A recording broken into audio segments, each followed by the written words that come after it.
My last demographics piece was, let's be honest, a bit depressing. Basically, lots of old people combined with not many young people makes for a stagnant economy. This time, I'm talking about what we can do. Today.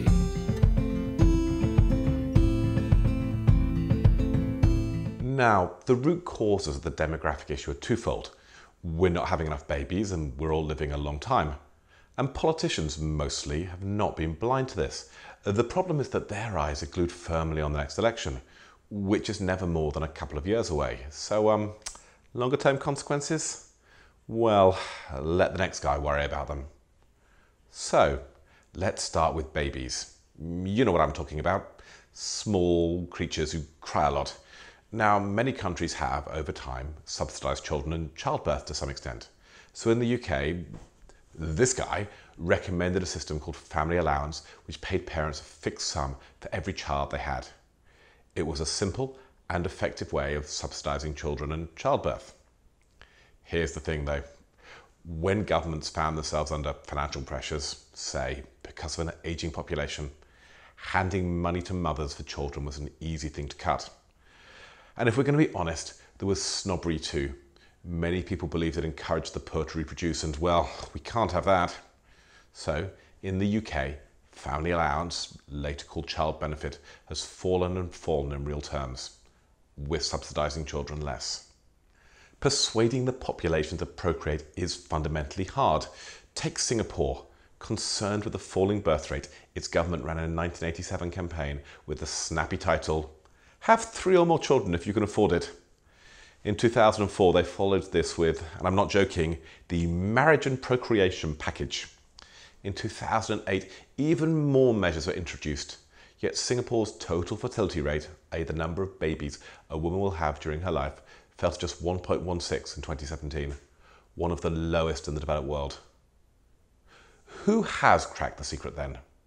France. And have they done it? By having a tax system that effectively subsidises remaining married and having children. Let me explain. You probably think France has really high income taxes. And it does and it doesn't. You see, the French income tax system gives individual family members their own allowances, and income is divided between them. Say you're married, earn €30,000 a year, and your spouse doesn't work. Well, then you'll both declare an income of €15,000. Now, imagine the two of you have a child. Now you have 3 people in the family and therefore 3 €10,000 incomes. That means you'll pay, in aggregate, about a third less tax. Now, from your 3rd child onwards, you only get half credit, and there are caps on the absolute amount you can benefit. Nevertheless, working couples with children can be better off economically than a single childless person. I can't think of anywhere else in the world where that is the case. This policy works. France has much higher fertility rates than other similar European Catholic countries like Spain, Portugal or Italy. If you look behind me, you can see the French population pyramid. Its relative health is due to a birth rate that has hovered around replacement rates. Now, compare and contrast with Italy. You see that? That's a worrying population pyramid. Okay, so now we know what works. What are the practical objections to implementing a policy like France's? Well, there are 2. Firstly, it probably wouldn't be politically popular. Look at that Italian pyramid for a second. This big bulge of people in their 50s and early 60s, their children have either just or are about to leave home. You'd basically be saying to them, sorry guys, you need to pay more tax so that younger people can pay less. It's not obviously electorally popular with the largest group of voters, especially as the greatest winners will be those on the highest incomes. Secondly, even if you implemented it tomorrow, the effects would take decades to have an impact. Simply, having babies tomorrow, or I guess in 9 months' time, doesn't affect the population pyramid positively until about 2040.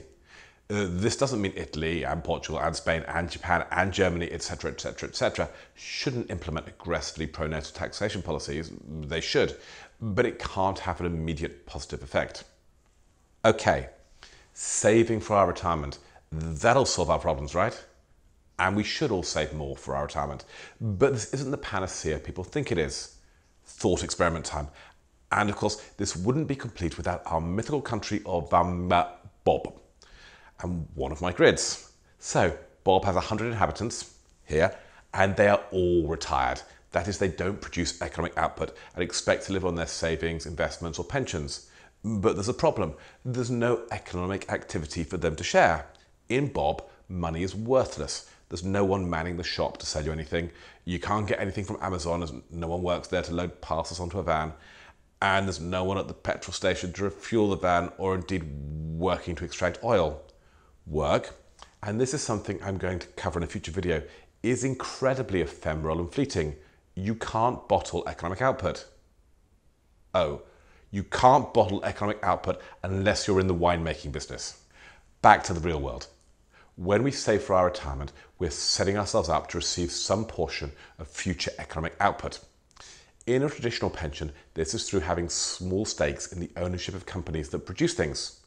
And that, of course, requires workers. If we do not save and pensions are provided by the government, this means taxation needs to extract the same economic output from companies and workers. Whether retirees get their pensions via taxation or dividends is a little by the by. It's all about extracting economic output for those who are not working. And this is why saving is no panacea. It is, however, more honest, equitable and sustainable for three reasons. Firstly, the very act of saving involves buying a share of the means of production. This makes it easier and cheaper for a firm to invest in new capacity. Your saving increases future economic output. Secondly, it enables capital to be transferred from countries with shrinking populations to ones that are still growing. Finally, thought experiment time. Let's go back to the country of Bob for a second. Imagine half the inhabitants are workers and half retirees. There. Well, if the pensions for the retirees are extracted via taxation, then well, if you're one of the 50 workers, then maybe you're a bit cross about how much of your salary is being taken in taxation. And so you decide to up sticks and move somewhere with a less inverted population pyramid and where taxation is therefore lower. Now look at the grid.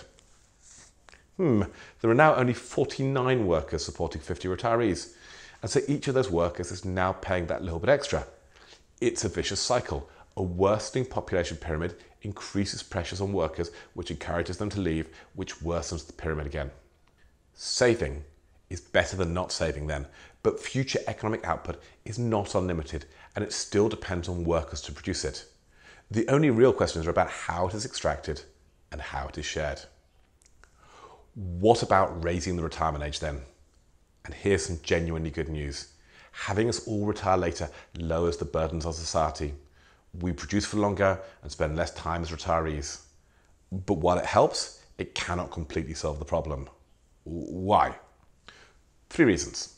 Firstly, pensions are only a part of the economic costs of an aging population. Healthcare expenses rise with age. Just because you're still going to work does not mean you're giving up that costly cocktail of drugs that keep you fit and healthy. Secondly, as the chart behind me shows, incomes peak in people's mid to late 40s. They then drop slightly from the mid 50s and then quite sharply for those who stayed employed past 65. Older people don't just earn less when they work, they're also less likely to work at all. Behind me is a chart showing labour market participation rates in the US by age cohort. Between 25 and 55, it's pretty steady, with just north of 80% of people in the labour market. It then starts to fall. In the late 50s, it drops 6 percentage points, and then in the early 60s, it drops below 60%. In other words, even without official retirement, the number of older people working declines. Lower output and lower participation rates mean that adding 1 million potential workers between the ages of 65 and 70 has a less positive effect than adding, say, 1 million 30-year-olds. Thirdly, and this is a problem with almost all these solutions, raising retirement ages is not politically popular. Telling people who were expecting a pension at 63 that they're now going to be working until 67 or 68 is not a vote winner. Still, countries around the world are slowly pushing back retirement to around this level. It's not enough. A move to 67 or 68 years is swamped by people living longer and inverted population pyramids. The relentless upward march of dependency ratios is barely touched by this playing around at the edges. Okay, now come closer for a second. I don't want everybody to hear this. It's a bit of a secrecy. Governments, particularly in the UK and the US, have been secretly working on a plan to uninvert their population pyramids by importing people. Let's take another look at that Italian population pyramid for a second. Now, imagine that every year the Italian government brought in 100,000 well-educated, hard-working 20-year-olds. You know what that means? It means no problemo. The population pyramid, over time, ends up looking nice and sensible and French-like. Indeed, take a look at the UK pyramid behind me. It looks okay, right? Let's pretend that over the past 2 decades, the UK had not been a magnet for Eastern European and East Asian immigration. How would that pyramid look? Well, by a remarkable coincidence, I've done a bit of work and I can show you. It would look like this. So, better than Italy's, but only in the way that syphilis is better than gonorrhea. Look behind me. No, I'm not suggesting that Mrs. Merkel has some terrible STD. What do you take me for? I'm asking you to look at Mrs. Merkel because of this, the German population pyramid. Notice anything? Yeah, it's pretty ugly, isn't it? When Mrs. Merkel invited Syrian refugees to make the trek across the Med, she was, I'm fairly sure, thinking both of this and what's happened to Japan. You see, Germany's population pyramid today is where Japan's was in the late 1990s. See? Practically no difference. And Mrs. Merkel had another reason to think this is a solution. Back in 1990, the former East and West Germanys merged, or if we're going to be honest, communist East Germany was folded into capitalist West Germany. And while it's taken a while, productivity and income in former East Germany is now on a par with most of the rest of Europe. In other words, Germany has integrated a large number of people who had never worked in a high technology capitalist economy and made them economically productive. Mrs. Merkel thought that with some training, Syrian refugees would be able to fill the gap at the bottom of the population pyramid caused by procreation-shy Germans. But Germany is also a lesson in the problems of attempting to import people to plug the problem. You see, migrants, at first at least, are not like the existing population.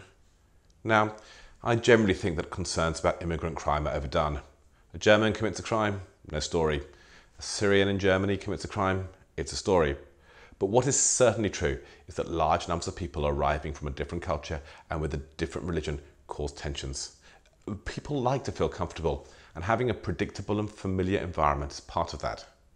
Whenever there are large-scale movements of people, there will be a political backlash. We see this in the US with Donald Trump and with numerous anti-immigration parties in Europe. Immigration, then, might be an economic solution to the dangerous demographics deluging us. But it's not a politically or socially acceptable one. Most people would rather be a little bit poorer in a familiar world than richer in an alien one. Now, you'll notice that none of these solutions, more babies, working longer, saving more, or immigration, is a silver bullet. But governments can harness them together to make the demographics drag diminish. We can implement pronatal policies now, unpopular as they are. We can continue to push the retirement age back, which is also unpopular. We can force people to save more, which is not popular. And we probably need some immigration, which is much more popular, not. The policies that together will help are unappetizing for a population that yearns for austerity to end. Some countries, I suspect, will have politicians with courage and intelligence who will tell their populations what they do not wish to hear. Others will prevaricate and posture and postpone and play the populist pipes. It's too early to know which countries are which. As far as my videos go then, this has been downbeat, but also with a little bit of optimism thrown in. We can do the right thing, we can have sustainable economies, but our politicians probably shouldn't promise the impossible, and electorates shouldn't reward those either ignorant of the challenges ahead or dishonest enough to downplay them. Enough then on demographics. My next video is going to be on the US and is on 2020, the election they wish they hadn't won. And so for now then, thanks for watching and goodbye. How close am I